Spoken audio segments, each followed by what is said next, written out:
This is a lecture from Open Tuition. For the free lecture notes that go with this podcast, please visit opentuition.com. We're going to go through question 1 from the December 2013 Paper P4 exam. And first of all, the way I treat certainly part, if not all, of my 15 minutes reading time, the first thing, let's have a quick look at the requirements before we get into the detail. And incidentally, I hope you've got the question in front of you, obviously, and then I can work through it. But if you look at the requirements, Part A discuss the role of the World Trade Organization and the possible benefits and drawbacks to MAGAM of reducing protectionist measures. We'll come back and talk about it later, but that's 9 marks, and fairly obviously that's 9 marks purely written, no arithmetic at all. Part B, prepare an evaluative report for the Board of Directors which addresses the following and recommends an appropriate course of action. An estimate of the value of a project before considering Bullard's offer. We don't know yet what he's talking about, obviously. We'll read the body of it later. But that's part 1. Part 2, an estimate of the value of the project taking into account Bullard's offer. Part 3, a discussion of the assumptions made in parts 1 and 2 above, and the additional business risks which they should consider before making a final decision. Now, even without having read the body of it, fairly obviously B parts 1 and 2 are primarily arithmetic. There's 23 marks. Part 3, talking about assumptions we've made, although to an extent it'll go through it'll go together with the arithmetic.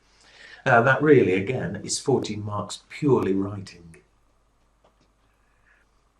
As always, the professional marks, 4 marks. Well, in every question 1, he either wants somewhere a report or a memo. Here it's a report. And those 4 marks at the end, whether the rest of the question turns out to be a disaster or straightforward, there's no excuse for not getting those 4 marks, because those 4, it's for the format, structure, presentation. Whether you've managed to get any of the arithmetic right, whether the sort of content within it's correct, or even if you've not managed to do any of the arithmetic, you can still get those 4 marks. You know, it's for heading it up properly, report to whoever it was, the Board of Directors. A little introductory paragraph, what it is you're reporting on. Hopefully some sort of conclusion at the end, some sort of advice, even if you're almost having to make up figures to give it. I'm not going to waste time doing a full report here. You can look at the examiner's answer. There's no sort of fixed style, but why not use his style of report?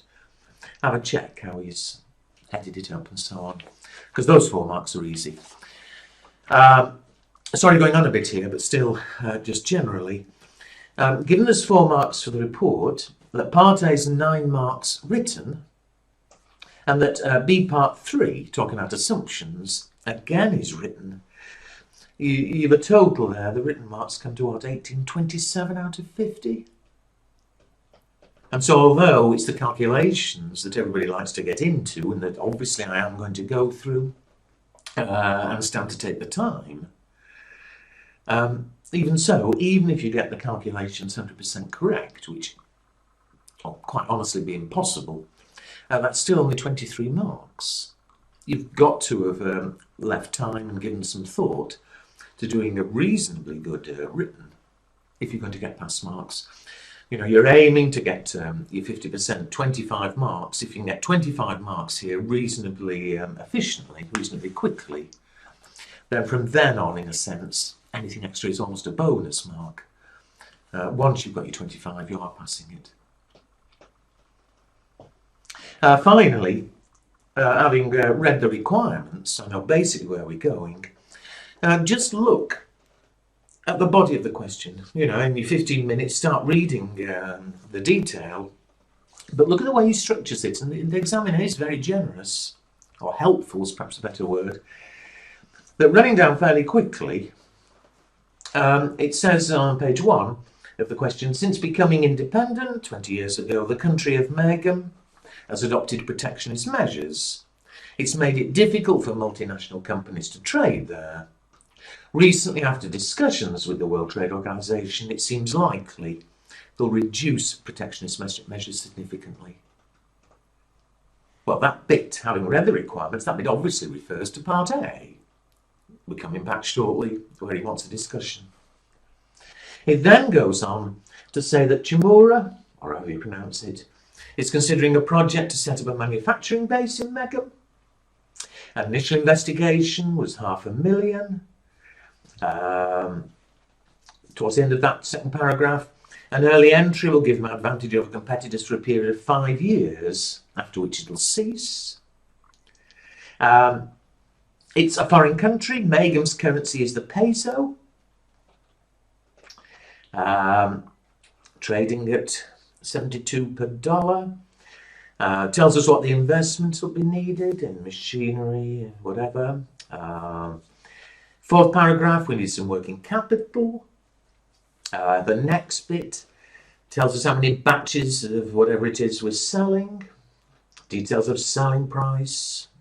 Further down, I can see some percentages, there's some inflation. There's a bit there about tax.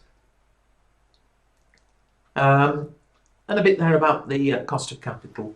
So although there's a lot of detail there, I think fairly obviously, all that information about how many batches are produced and sold and what initial investment's required, that's really B part 1. He wants us to value a project. And I think I've already spotted it's going to be an MPV approach. Towards the end, we give them the cost of capital. Earlier on, we give them information about what we're selling and selling price, etc. We'll be able to do the cash flows.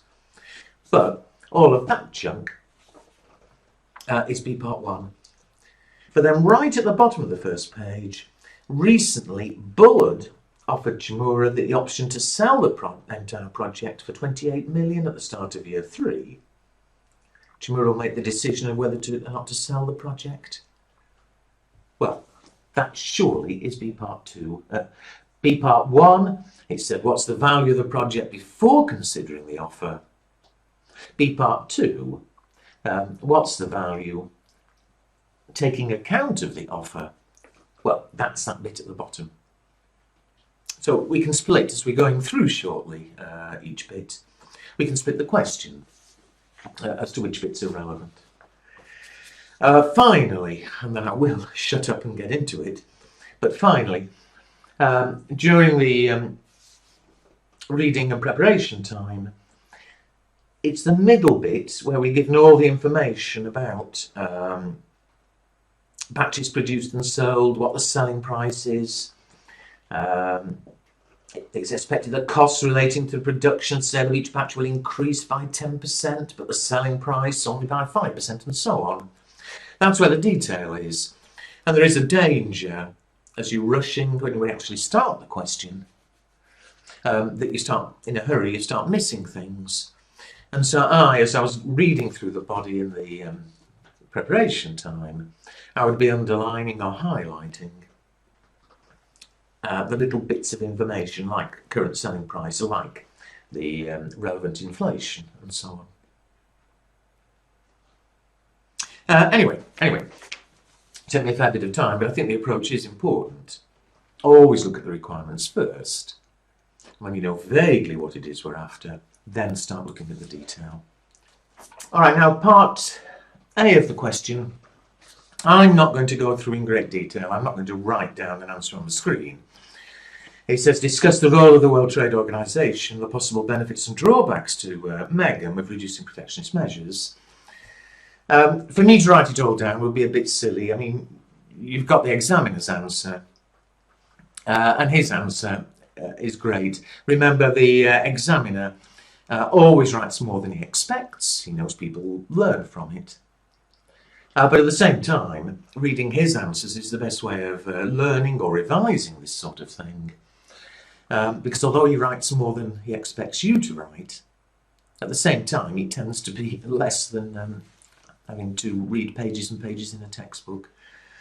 So do read his answer, but one other desperately important point, he always helps you. You know, this is the sort of question, it is very much textbook. Either you know about what the World Trade Organization does or you don't. If you don't, you must read its answer and learn from it. But too many people, they say, right, we know something and they're right and right, that's fine. Others say, oh, I don't know anything about that, and just ignore it. You must write something, and the examiner always helps you. You see, even if you'd no idea at all about World Trade Organization, just read the first little bit of the question. Since becoming independent, the country of Meghem has adopted protectionist measures. It's made it difficult for multinational companies to trade there. However, recently, after discussions with the World Trade Organization, it seems likely that we'll reduce its protectionist measures significantly. And just the start of the next paragraph. Encouraged by these discussions, Chimura is considering a project to set up a base in Meghem to sell its goods there and in other countries nearby. Well, surely he's given you the clue, he's given you part of the answer already. That from that little bit I just read, the World Trade Organization, it's reducing protectionism, it's allowing more free trade. And why is that likely to benefit Meghem? It'll benefit them because companies like Chimura can invest there. Before, they weren't allowed to invest, now they can invest. There's capital going into the country. It's like to create more employment and things. The goods that are produced, they're not just going to be sold in Meghem, they're going to be other countries nearby, so Meghem's going to be earning more foreign income due to these exports. I mean, that's not all the answer, obviously, but there's several marks just writing those things down. And what about drawbacks? Well, a drawback, of course, is that, all right, there has been inward investment, but then money is going to go back to Chimura and go out of Meghem, and also whatever it is that Chimura is producing, it's going to be competing against presumably local producers that currently exist. There's a downside. So as I've already said twice, read the examiner's answer, learn from it. But again, although what I just said wouldn't get you the full 9 marks, it would certainly be approaching the half marks that you need. And I didn't really need to have heard much about the World Trade Organization to have been able to come up with those points just on what the examiner's told us in the first few lines of the question.